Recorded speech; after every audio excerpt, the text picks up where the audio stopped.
Hello, my name is Apakwamina Amo. You can call me Mr. Smooth. And today I'll be talking to you about how you manage conflicts in your relationships. Yes, conflicts are inevitable in every relationship. But if your conflicts can wake up your neighbor, these are evitable.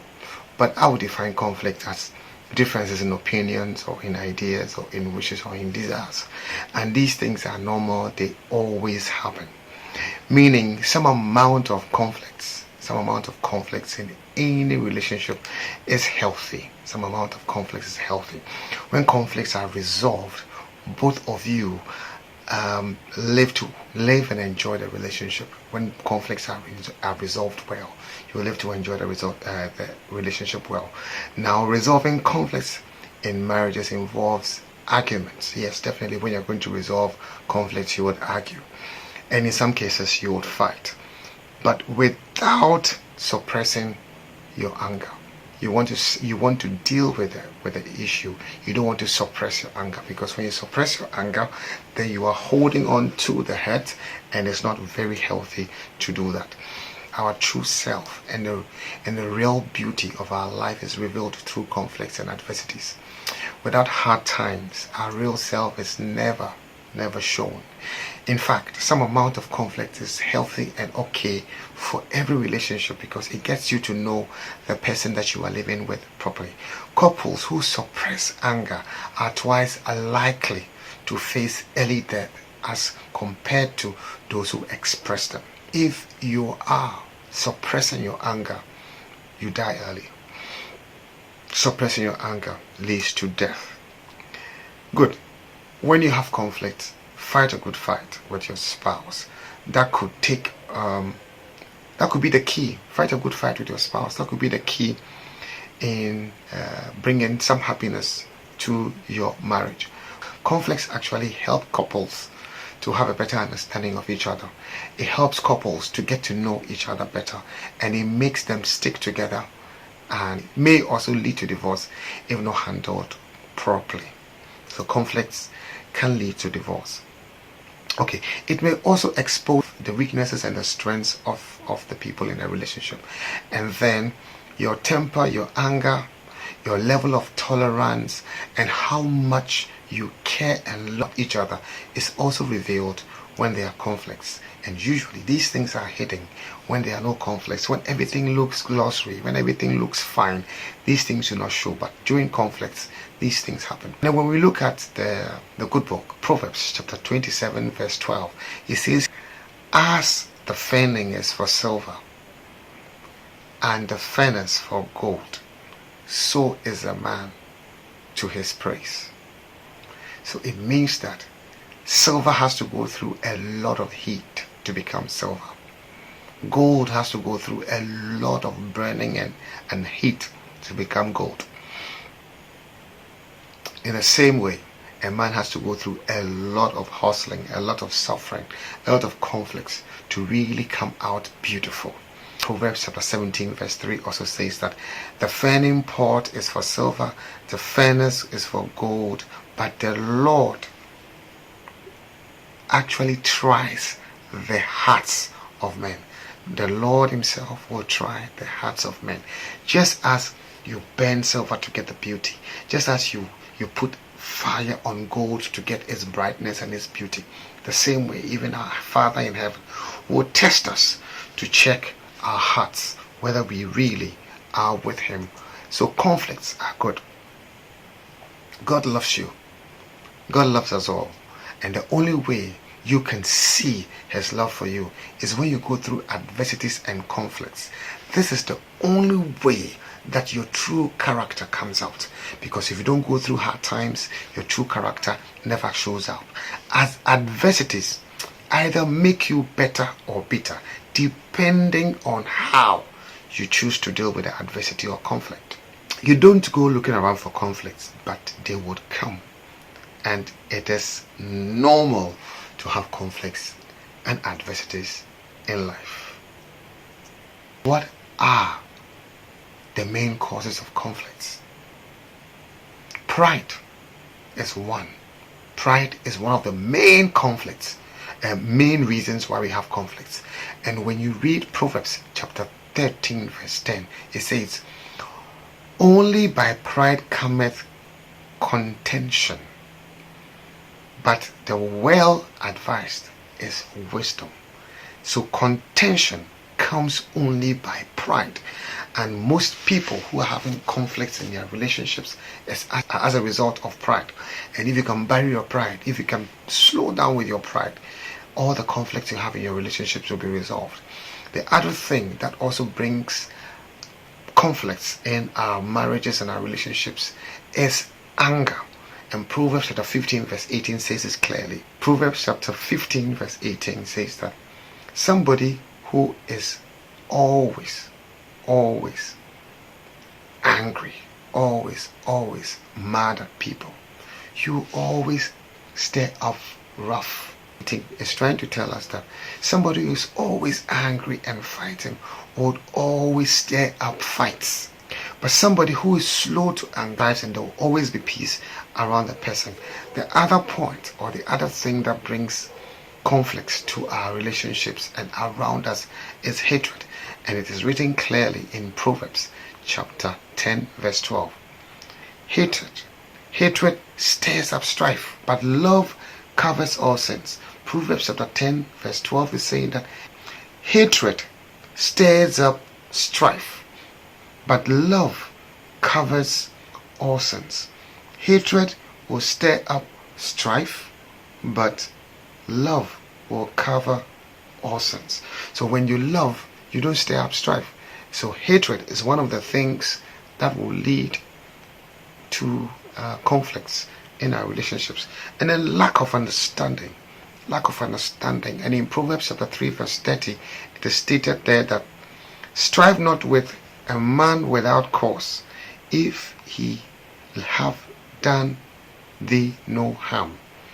Lack of understanding. It says, strive not with a man without cause, if he has done thee no harm.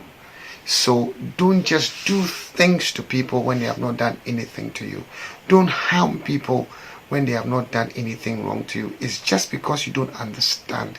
Lack of understanding will make you become stressful and cause mayhem and cause misunderstandings.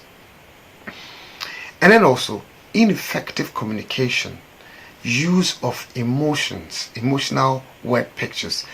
Use of emotional word pictures, where you are going to describe the person with your emotion, paint the person the way you want to paint the person.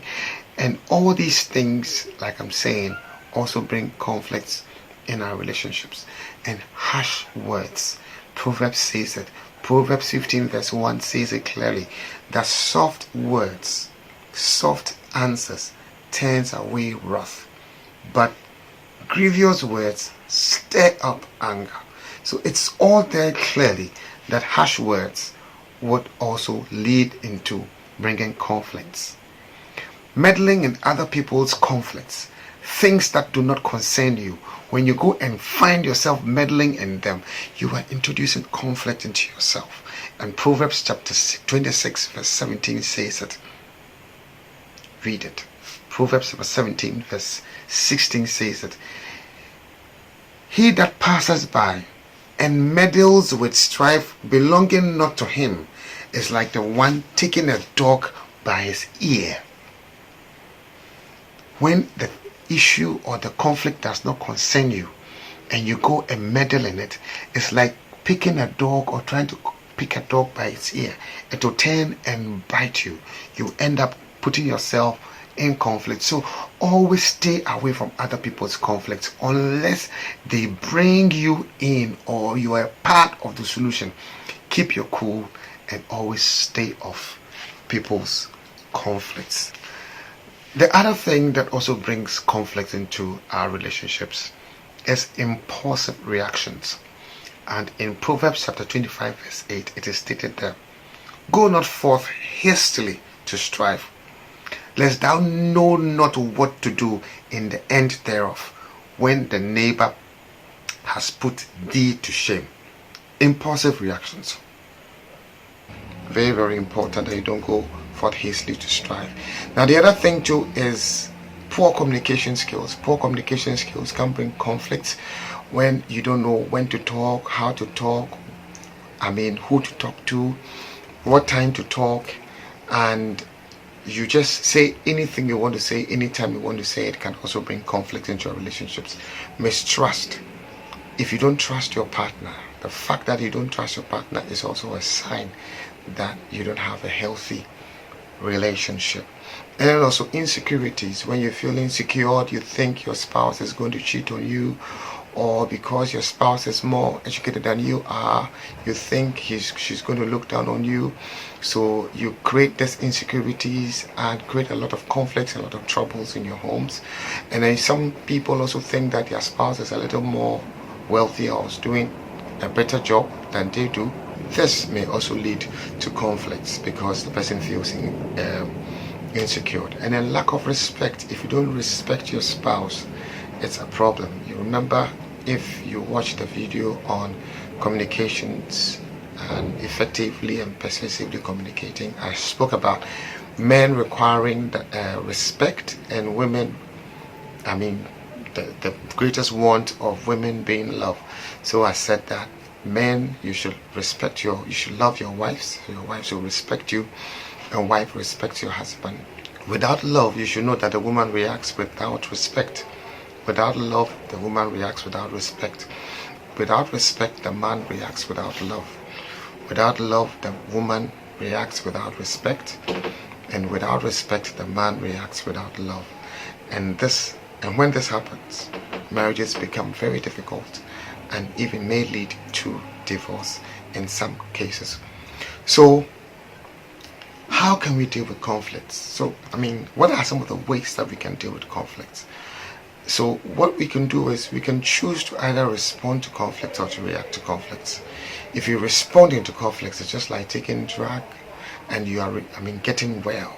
When you're reacting to it, it's like taking a drug and you're not feeling well at all because of the drug you're taking. That is when you are reacting to it. So in conflicts, do not become overly defensive. Do not become so angry. Do not become so combative. Do not become discouraged. Don't be depressed. Don't overreact. Don't withdraw. Don't deny. Don't complain. Because most times people complain to the wrong people and complain about things that are not really necessary. Don't use excuses. And don't behave immaturely. Don't try to rationalize everything that is happening and accept that you are part of the conflict. And your decisions, your actions, and your deeds caused the conflict, and you have a part to play in resolving the conflicts. Don't blame the circumstances to other people and throw your hands in despair. You are a part of the solution. Whatever wrong that happened, you are part of it. And I tell you, when you do all these things, there are wrong ways of dealing with adversities or conflicts. There are wrong ways. Now, to be able to deal with conflicts properly, you need to ask yourself these questions. Ask yourself first, what brought about the conflict? And ask yourself, what role did you play in bringing out the conflict? What role did your partner play in bringing out the conflict? And then what would you have done better to avert the conflict from happening? And what would have your partner done also to avert the conflict from happening? So what are you going to do to avert the conflict from happening again? When a similar thing happens, what are you going to do to prevent it from happening? You need to look at that. And then you also need to accept your part of the blame. You don't have to go like you are clean and the other person is the one who is bringing the conflict. You have a part to play. You have to accept it. Ask yourself the usefulness of your anger. Would your anger change anything? At the time that the thing has already happened, whatever action you take, whatever decisions you take, whatever things that you say, whatever anger and tantrums that you throw, would it change anything? If the anger and tantrums won't change anything, it's a waste of energy, it's a waste of emotions, it's a waste of your energy, it's a waste of your spouse's time, it's a waste of your own time. Ask the effects of your anger on your spouse and yourself. Examine the words you use, because sometimes when you get angry, you can use words that are very, very unpalatable. Examine your attitude and the long-term impact of whatever you are doing on yourself and on your spouse as well, because that's somebody you intend to live with for the rest of your life. With Wait for the right time, the right place to talk. If there's anything to talk about, you should get the right place and the right time to do so. Talk about the issue. Talk about the current issue, and don't talk about the person. Focus on the current issue. Don't bring in other issues. Don't make references. That will be called nagging. Don't bring the past issues. You've already spoken about them. You've already dealt with them. So just leave them. And then don't settle your relationship with sex. Don't settle your conflicts with sex, because then you'll be pushing all your troubles under your bed. Eventually, they are going to become so full and topple you. Deal with the issues. Proverbs chapter 24 verse 10 says that if you faint on the day of conflict, it simply means your strength is small. If you faint on the day of adversity, that strength is small. The same happens in the opposite. If you stand at a day of conflict, if you stand at a day of adversity, it means you're strong. So both ways work. If you fall, if you faint, it means your strength is small. If you stand, it means you are very strong. Proverbs chapter 22 verse 16, for a just man falleth 7 times and rises again, but the wicked shall fall into mischief. If you are a just person, you will fall 7 times and you will rise. You will fall a number of times, you will rise. But if you are not a just person, if you are wicked, when you fall, you stay there. You fall in mischief. So don't be afraid to fail. Don't be afraid to fall. It's an opportunity for you to grow and even become better. So failure and falling and having conflicts in a relationship is just an opportunity for you to get better. In Proverbs chapter 28 verse 1 said, the wicked flees when no one pursues him. So if you are not wicked, you don't run. When there are problems, you stand. But the righteous will be bold as a lion. That's what it says. Adversity is a valuable part of life and not a terrible part of life. Don't see it that way. Accept responsibility for your contribution to the conflict. Accept it for the actions that you played. Analyze and discover the value of that adversity and what came from it. You need to check what you benefited. You need to check what role you played. And then also seek out for others' view, because you need counsel. When such things happens, you need counsel. You need to seek help. The next thing is we'll be looking at what to do when there's conflict. What do you do when there's conflict? And I'm saying that take time out to gain control, to become calmer, and to reduce your anger before you engage in any confrontation. Prepare before you engage in a confrontation, so you will not be put to shame. Determine the specific goal of a confrontation. What are the motives of the confrontation? What exactly do you want to talk about? Determine specifically what you want to say and how you're going to say it, because what you say is not as important as how you say it. Approach a confrontation in the spirit of a learner, not as one who has no mistake and has no weakness, not as a perfect person, but as somebody who is ready to learn. Use as many encouraging statements as possible in a conflict. And the aim or the main issue is to try to resolve the conflict, but not to prove yourself right, or not to become Mr. Perfect or the one who is always right.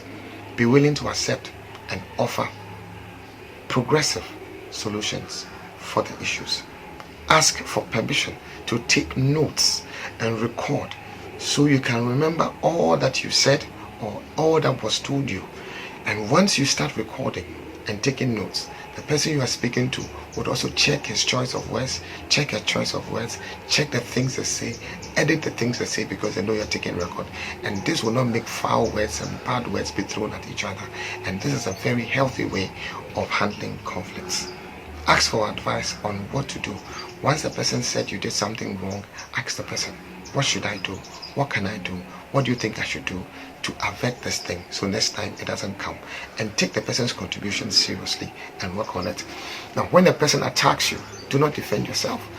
In such situations, when you are attacked, you don't defend yourself, because when the person attacks and you try to defend yourself, it gets muddier. Just agree with the person and still make sure that you stick to your points and make them clearly. When you are attacked, don't say anything. Draw it out of them. Let the person come out and say whatever. Let the person come out and say whatever the person has on their heart. But make sure that whatever the person is saying, you are taking notes, you're recording, because later on you're going to make reference to that. Great. And then also keep confrontations on track. Don't look at or try to deal with other issues that were not part of the initial problem. Stay focused. Stay focused. Control your words, control your tone of voice, control your verbal, non-verbal communication, and give respect to each other. Hug occasionally when there's a need to calm down nerves. Hug, kiss. Just bring things down. Try whatever it is. Reassure the person of your ongoing commitment to them and the desire to build a stronger and better relationship with them. There are some things that you don't have to do when there are conflicts. I'm calling them the don'ts in conflict resolution. The first one is, don't bury the problem or hurt. Don't bury the problem or hurt. When there's a problem, when the problem comes up, talk about it. Don't deny or run away from the problem. Face it. Face it. Don't attack the other person's character. Talk about the issue or the person's character. Don't use inflammatory remarks or name calling. And also, don't exaggerate and don't call names. You never change. You are always like this. You are always like that. You are always doing this. And then don't enter conflict with the spirit of self-righteousness. And then also, don't raise your voice. Remember that soft words turns away wrath. Don't do that. And then address only the current issue, like I said before. Don't bring in other issues. Don't use generalization. Don't use superlatives and call names and make up stuff. Don't give ultimatums or threats. Don't threaten the person, or those, if you don't do this, I won't do that. If I don't do this, when you give ultimatums, you're not ready to solve problems. Don't use body language or non-verbal communication that shows lack of respect or disbelief. Yes, throw in your eye, all those stuff. Yes. And also, don't interrupt the person. Let the person finish talking. Let the person says whatever the person wants to say. Zip your mouth, control your tongue, and don't be hasty to speak. Listen more. Listen more.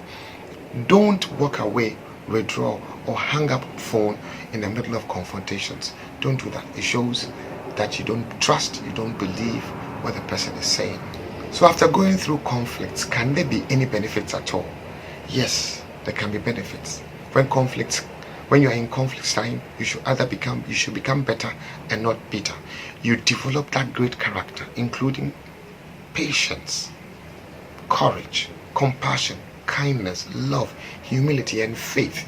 These are benefits you get when there's conflict. During conflict time, when you're able to resolve the conflict, you have greater character, you have patience, you have courage, you have compassion, you have kindness, you have love, you have humility, you'll be able to forgive. You become great value to each other when you go through such experiences and adversities. The only people who can lead people out of adversities are those who have experienced it, are those who have gone through it and succeeded. So let's look at the right ways to engage in conflicts. From Proverbs 25 verse 8, we get to know what the Bible says about not going hastily into strife. We get to know that because if you are not careful, you'll be put to shame. And then another wonderful verse follows. The verse 9, Proverbs 25 verse 9 said, debate thy cause with thy neighbor himself, and disclose not the secret of another.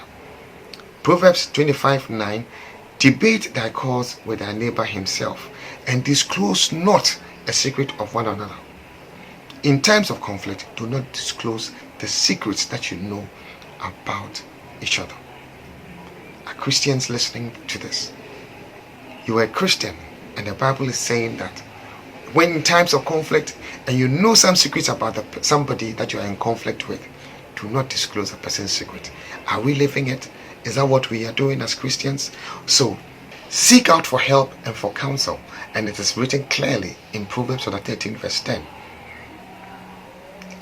Only by pride cometh contention, but the well-advised seeks wisdom. Proverbs 13 verse 10. Only by pride cometh contention, but with the well-advised is wisdom.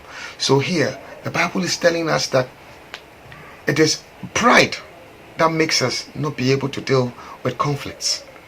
Proverbs chapter 15 verse 1 also shows us clearly that soft answer turns away wrath. That also comes with pride. Then take the initiative to end the conflict fairly and honorably. That one is also written in Proverbs chapter 20 verse 3. It is an honor for a man to cease strife, but every fool will be meddling. It is an honor for a man to cease from strife, but every fool would be meddling. It is the fool that will continue to meddle and meddle in the strife, meddle in the conflict, but the wise person will cease from strife. That's what the Bible is telling us. Stop fueling the conflict. Don't fuel the conflict. Proverbs chapter 26 verse 20. Where no wood is, there the fire goes off. Where there's no wood, the fire goes off. So if you don't put more firewood in the fire goes off. If you bring peace, everything, all the strife, if you take off all the wood that is going to burn, you take off all the things that is going to continue with the strife ceases. And that is what the Bible is teaching us to do as the right way to deal with conflicts. Don't counter-attack a fool with his argument or tactics. The Bible says it in Proverbs chapter 26 verse 4. Answer not a fool according to his folly, lest thou also be like unto him. You have to learn to take responsibility for what you say. Here, we're saying that the Bible is saying that don't answer a fool according to his folly. So when somebody comes and the person is attacking you, somebody calls you a madman, and you accept it, you have accepted that you are mad. You just don't have to accept it. Just ignore it. Take a pride check in whatever that you do. Make sure you take a pride check. Take an anger audit. Learn to become slow to anger, just as is written in Proverbs chapter 15 verse 8. Proverbs chapter 15 verse 8 is written there to do an anger audit all the time. Give secret gifts. It's said in Proverbs chapter 24 verse 14.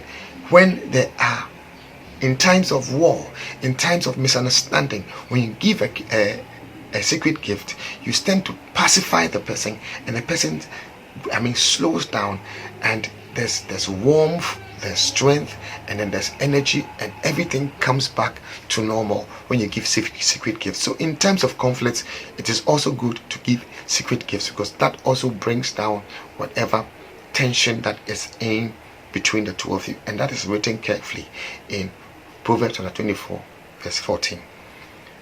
And then also, be quick to learn to forgive.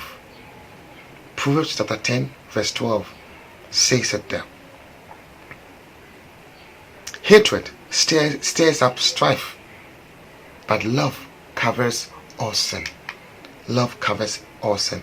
Anytime somebody hurts you or somebody hurts us and gives us this gives us a wonderful opportunity for us to learn to forgive, to be kind and to be loving, and to have the quality of forgiveness unless you have been offended.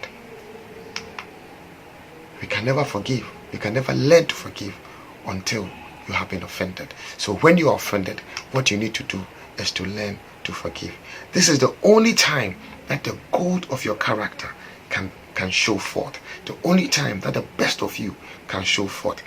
If you have never been hurt, you can never know how to forgive. So it is okay for you to be hurt, so that you also learn how to forgive sins. And you know that forgive us our trespasses as we forgive those who trespass against us. So you have to be offended before you can forgive those who trespass against you. So when you trespass against God, you are also forgiven. It's a simple concept. We should treat criticism as valued friends or secret lovers. Never avoid criticisms. They make us better. They shouldn't make you bitter. Usually, what people do is to try to ignore and to deny and run away from issues and make excuses, and more often than not attack the people who are criticizing them. But I tell you, don't do that. Don't shift blame. Don't try to attack the person who is criticizing you. Take the meat in what the person is doing. Take the meat. Solomon says that open rebuke is better than secret love, and it is written clearly in Proverbs chapter 27 verse 15. Proverbs chapter 27 verse 15. This is because it brings out more positive life changing outcomes than secret love. So open rebuke is better than secret love. Now, Proverbs chapter 15 verse 32 says that he that refuses instruction despises his own soul, but he that heareth reproof, gets understanding. If you understand, when people rebuke you, when people criticize you, and you accept it, you get understanding. But those who do not accept rebuke, those who don't like criticisms, they hate their own souls. That is what Proverbs is telling us. Now, how do you constructively criticize? How do you give criticisms? I'm going to show you one method here, and that method is called the sandwich method. The sandwich method is very simple. If you pick a sandwich or a beef burger, there's bread on top, there's meat in the middle, and then there's bread under. The bread on top is praises. The meat in the middle is a criticism, and the bread under is also praises. So you cover the praise and the praise under, and you shelf it in with a critique. So that's what you do. So you need to understand this method. First of all, you need to encourage the person, tell the person something good about what they do, honor the person with your words, with your tone of voice, give the person a very positive statement about himself. Then move to the meat part of the beef burger or the sandwich, which is a criticism. Give the criticism and do so with an honoring tone of voice. Without anger, you should be specific and don't generalize things. You talk about the specific thing that you want to talk about and look straight into the person's face. After you have done that, then you offer the person suggestions as to what should be done or what should have been done to make things better. Then you end your critique with a word of encouragement and praise, telling the person how much you appreciate them, how much you love them, and how well, if that is done, everything goes well. So you surround your criticism with praise and encouragement, meaning you have surrounded it with positive praise, encouragement, and this is a better way to criticize. There are so many people who should not be criticized. Yes, there are some people who should not be criticized. Giving criticisms to the right person is so important, because when you give criticisms to the right people, that is when they would appreciate it. But when you criticize, if you criticize a foolish person, they may even dislike you or even talk back at you. Proverbs chapter 23 verse 9. Speak not to the ear of a fool, or he will despise the wisdom of thy mouth. And then Proverbs chapter 9 verse 7 also says that he that reproves a scorner gets to himself shame, but he that reproves a wise man gets to himself an applause. So that is what we are talking about here. Some people, when you reprove them, they give you troubles. For some people, they love it, and it is best when you love to take criticisms. There are some ways to do loving confrontations. You should remember that a good friend needs no mirror. Blessed is a marriage where both spouses are good friends, who listen to each other, who understand each other, who work through all their problems and conflicts together. Confronting your spouse with grace, confronting your spouse with grace and tactfulness requires wisdom, patience, and humility. Check your motive. Will it bring oneness between the two of you, or it will further bring isolation? Check the circumstances, the timing, the location, the settings where you're going to do the talking. You need to look at it. Also, never criticize, make fun, or argue with your spouse in public. These are things you shouldn't do. You should check your attitude. You should listen to your spouse. During discussion, stick to one issue. Don't divert issues. Focus on the problem. Don't focus on the person. Focus on the person's behavior, not the person's character. Focus on the facts rather than judging motives, rather than assuming. And then also, above all, focus on understanding your spouse rather than winning or losing an argument. Forgiveness is very key. If you really want to resolve conflicts, you need to learn to forgive. If you don't have a forgiving heart, you can never live in marriage. When you read Matthew chapter 6 verse 14 to 15, The instruction there is clear. God insists that we forgive. God insists that we forgive. And once we forgive, He gives us the opportunity to also get forgiveness from God. Ephesians chapter 4 verse 32. Forgiveness means giving up resentment and the desire to punish. And forgiveness is very important. So we need to learn to let go of our anger and resentment, not to stoop to spite and revenge. The act of managing conflict in marriage lies in our ability to move past the problem and focus on the potential solutions. No marriage can succeed if it remains mere in the past. Forgiveness is the net positive benefit for you and your spouse beyond simply opening your communication to more honest interactions. Forgiveness is free. Forgiveness frees you to start afresh every day. And it's best to exchange blessings with insults. 1 Peter chapter 3 verse 8 to 9. To sum up all these things, be harmonious, sympathetic, brotherly, kind-hearted, and humble in spirit, not returning evil for evil or insult for insult, but giving blessings instead. For you were called for the purpose that you might inherit a blessing. Every marriage that operates on insult for insult will never work, but marriage operate on blessing for insult would always work. Husbands and wives become extremely proficient in trading insults at each other just because of these lack of understanding. Such will not allow you to clean up your home and have peace. Many couples, they don't seem to know any other ways to relate to each other than to fight. I tell you, blessing for insults. Give blessings first. To give a blessing first means stepping aside or simply refusing to retaliate if your spouse gets you angry. And this is something that we should all do.